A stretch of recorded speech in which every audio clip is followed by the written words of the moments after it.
I want to bring in Philip Wegmann. He is the White House correspondent for Real Clear Politics, and he joins us now. Philip, good to have you with us. Thanks for having me, Vince. Yeah, Ron DeSantis, there was a lot of hype around his campaign launch, but so far it's kind of been sputtering along. What's happening here? I think that's a bit of an understatement. I mean, sputtering at least implies there's some type of forward progress. And what we've seen from the Florida governor is that he just hasn't lived up to expectations. He was seen as the guy who could meaningfully compete for the Republican nomination with President Trump. And thus far, he's made what seem to be numerous mistakes. He has not been able to run a campaign that is on his merits. Instead, he has been beset by questions about Trump. And I think that the most recent shakeup in the DeSantis campaign is a reflection of the fact that they do need to reboot. They need to change things, and they need to do it in a hurry. Yeah, that's for sure. I mean, DeSantis is, I go back to his time as governor before he was running officially for president, and he had so much success as governor of Florida. He's got all sorts of deep policy insights. But then when you see him on the campaign trail, Philip, he's a bit awkward. The retail politics doesn't come anywhere near as naturally as it does for Donald Trump. It is a very different experience to see him out on the campaign trail trying to connect with people. Mm-hmm. And to your point, Ron DeSantis is someone who he correctly dealt with the pandemic, according to a lot of conservatives. He did not have a Anthony Fauci type person down there who was pressing him to shut down or to close things longer than he should have. He's someone who, we just saw today that he can quote the Federalist Papers from memory. He is someone who I think a lot of conservatives who bought into this theory that you could have Trumpism without Trump were really hoping for. But, basically two things have happened, from my perspective in this Republican primary thus far. First, DeSantis has made some pretty significant blunders. There was the disastrous campaign rollout. There are difficulties with what video products are being put out and the controversy that came from some of those, a bunch of little nickel and dime things. And then meanwhile, at a moment when he would probably have to be perfect to take on and defeat a former president, Donald Trump is getting absolutely everything that he wants from the DOJ, and that he has been indicted. And Trump, we've seen him run this playbook before, where he turns martyrdom into political currency.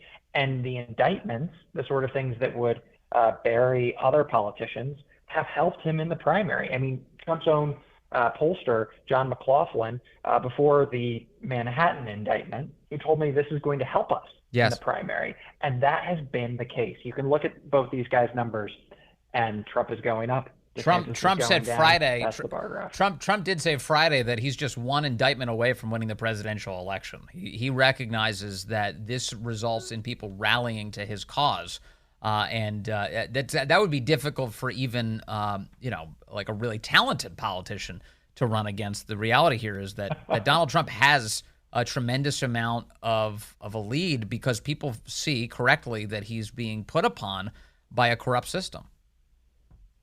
So, and the question that I have, and I think that we're going to get an answer to potentially if things don't change, is are these things helping him in the primary, and then do they hurt him in the general? Right. There's a pretty good theory of the case that right now there's a GOP MAGA voter who hears all of the criticism and says, I don't care about that. I don't care about what's in the indictments. There's a theory of the case that says that those voters are primed not to believe anything that the media tells them and not to believe anything that any institution like the FBI or DOJ tells them after the Russian collusion narrative. Yes. But do they rally to him during a general election? Or is this just the really plugged in primary voter? I'm not sure. We're going to find out. I will say, the DeSantis argument that he's the one who's more electable, that he's the one who can beat President Biden, it's difficult to make that argument when in head-to-head matchups, Trump is ahead of Biden by 1 or 2 points. Yes. No, it's an excellent point. My theory of the case has been that the left, by controlling these institutions and using them against Trump, is attempting to very explicitly meddle in the election, in the sense that it does help Trump in the primary. By this point, you'd have to be a complete moron not to recognize that this is an assist for Trump to get through the primary on top by a wide margin. But could it have the smearing effect of holding Trump back from a victory in 2024 in the general election? And that may be a part of the calculus here, Philip, that win in the primary, lose in the general by tarnishing his reputation. And there are all of these arguments that are going to be available to President Biden, to Democrats, that just Republicans can't make. A Republican like DeSantis or Ramaswamy or Senator Tim Scott, they're not going to be able to go out there and say he's thrice indicted. He played fast and loose with election law on January 6th. We've seen Republicans make some of these arguments, most notably former Texas Congressman Will Hurd, who is very much a long shot for the nomination. He argued that Trump was basically running a campaign so that he could fundraise for his legal bills, and he got booed off the stage in Iowa. Right. So that's not a winning argument for Republican primary. Yes. But it's the kind of thing that a Democrat can say in a suburban area and peel off support away from the former president. And on that legal funding portion, I feel like the media has in some ways turned this on its head. Or at least one of the talking points has, because another perfectly good assessment of the case is that what you're watching is Biden using his administration to drain Donald Trump's war chest. Donald Trump is running for president of the United States, and he has to expend endless resources on a legal defense in the midst of a presidential election. I'd say that's some pretty dirty play coming from the Biden administration. Now, the Biden administration will say from the very beginning that they have stuck to this line, that the DOJ is an independent agency, that they have not directed the Attorney General to go after the former president. They try and keep as much separation as they can. But you can make all of those arguments. You can write those paragraphs and have them put in the paper of record. Right. But there's a very real impression in the minds of everyday voters that no, these institutions are taking it a step farther. The same voters who.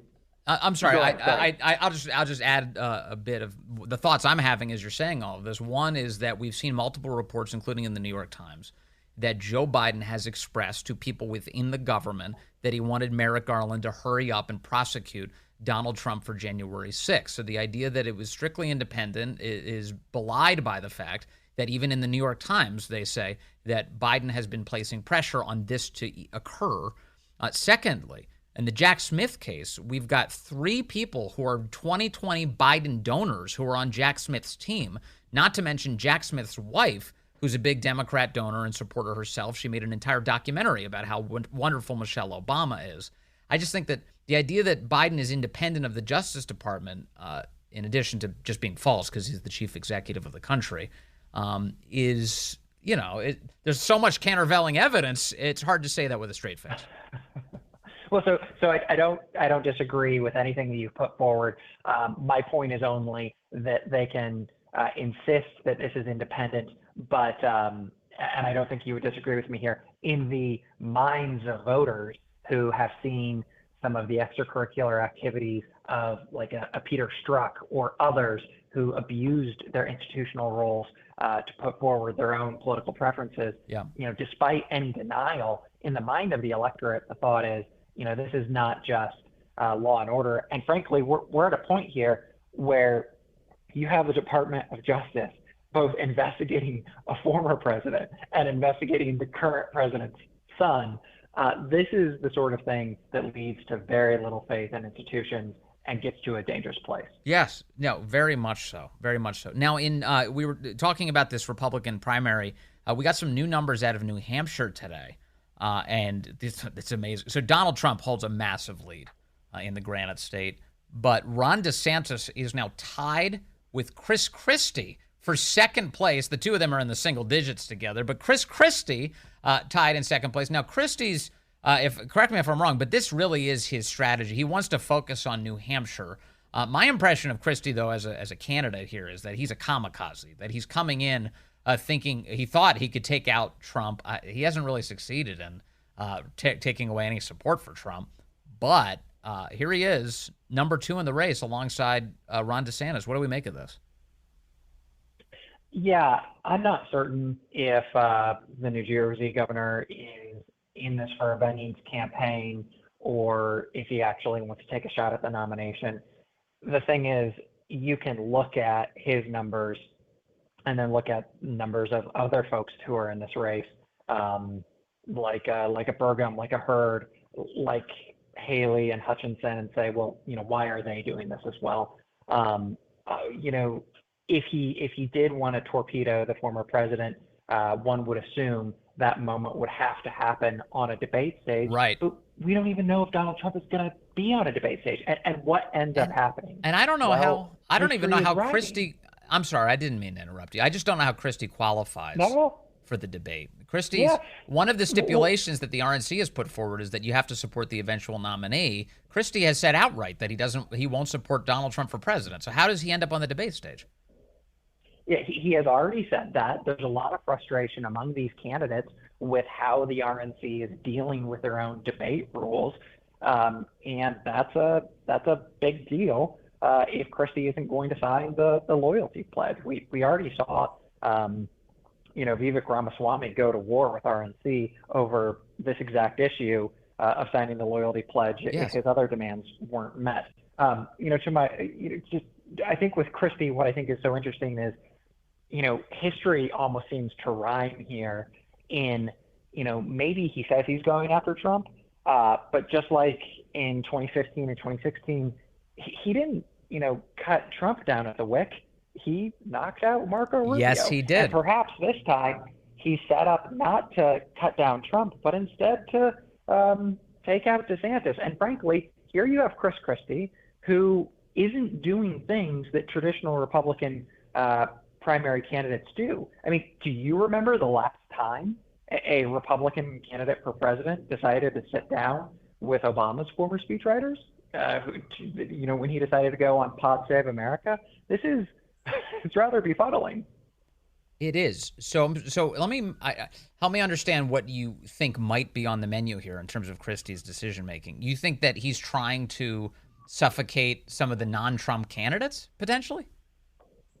I'm not certain if that's his intention. Only the governor can speak to his motives. But right. It's something that is actually happening. I mean, he might have as an objective denying the nomination from Trump, but the effect currently is much more of a drag on DeSantis. And New Hampshire would be the place for him to do it. Right. The New Hampshire media market is not so different from New Jersey. He's better known there than in Iowa. We saw him skip the Iowa cattle call that was put on by Vanderplat. Yes.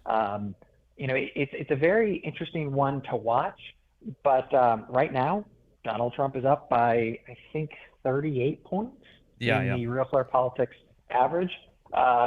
It's going to be difficult to see how Christie or any of these other candidates running can even approach his numbers. Yeah, for sure. I mean, Christie, for what it's worth, I've met Christie a bunch of times, and he's a very talented politician, but that man is slippery. That man's a very slippery figure. I don't think I don't know anybody who thinks he's in this race to actually win it. He's got ulterior motives here, and among them, I think he thought maybe it's his ego speaking, that he was going to take out Donald Trump. I don't even see that happening on that debate stage. No matter how clever Chris Christie is, and the man's capable of being clever, I don't think Trump's too big of a force. It's not going to happen. But maybe I'll be wrong. We'll see.